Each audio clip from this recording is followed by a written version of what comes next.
You know that feeling, right? You're at the checkout, you pull out that cool-looking credit card, and you just feel smart. You're thinking, yeah, I'm getting points for this. I'm basically hacking the system. It feels like you're earning money just by spending it, and that feels great. But, is it actually true? So that's really the big question we're going to dig into.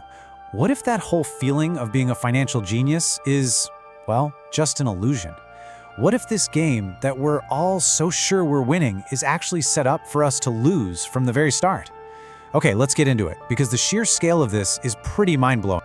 Look at that number, $1.13 trillion. That is how much credit card debt Americans are carrying right now.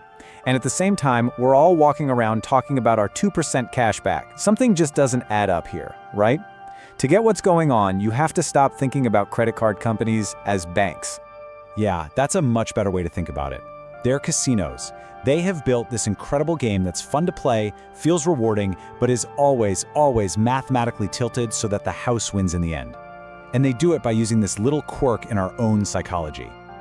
This idea right here, payment coupling, this is the whole secret.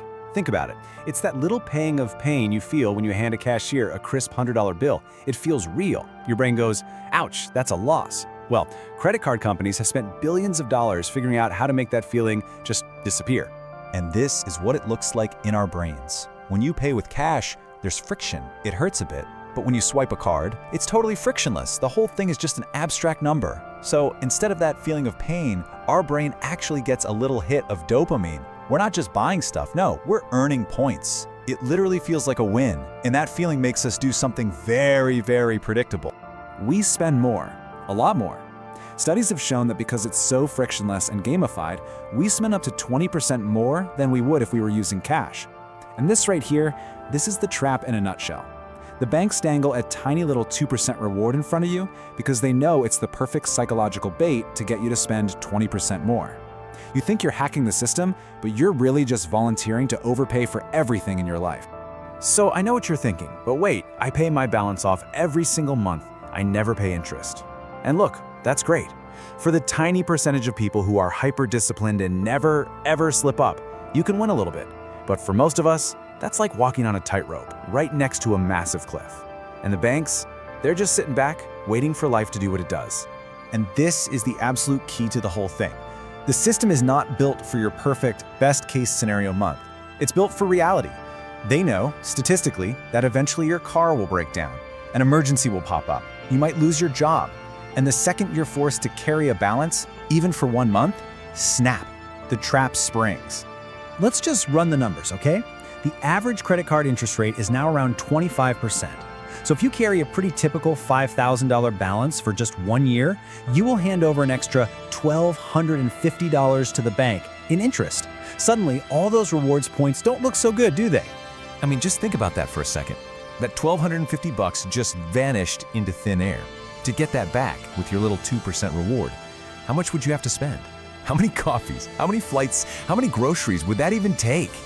$62,500. Seriously, let that number sink in. You would have to spend over 60 grand just to break even from that one slip-up. One unexpected event can completely erase years of you carefully chasing points. You're basically trading your entire financial security for the illusion of a free flight. But here's the good news. It does not have to be this way. Okay, so we've laid out the problem pretty clearly. Now let's talk about the solution. Because escaping this trap isn't about finding a card with 2.5% cash back. It's about quitting the game completely. And the plan to do it is actually ridiculously simple. Here it is, 3 steps. First, you've got to reintroduce friction. For just 1 month, 30 days, put the credit card in a drawer. Use only a debit card or cash. I promise you will naturally start spending less because that payment coupling thing is back. Second, actually pay attention to the difference. It could be hundreds of bucks. And third, and this is crucial, automate that savings. Set up an automatic transfer straight into an investment account. Make your money work for you, not for the bank. And here's why this is just so powerful.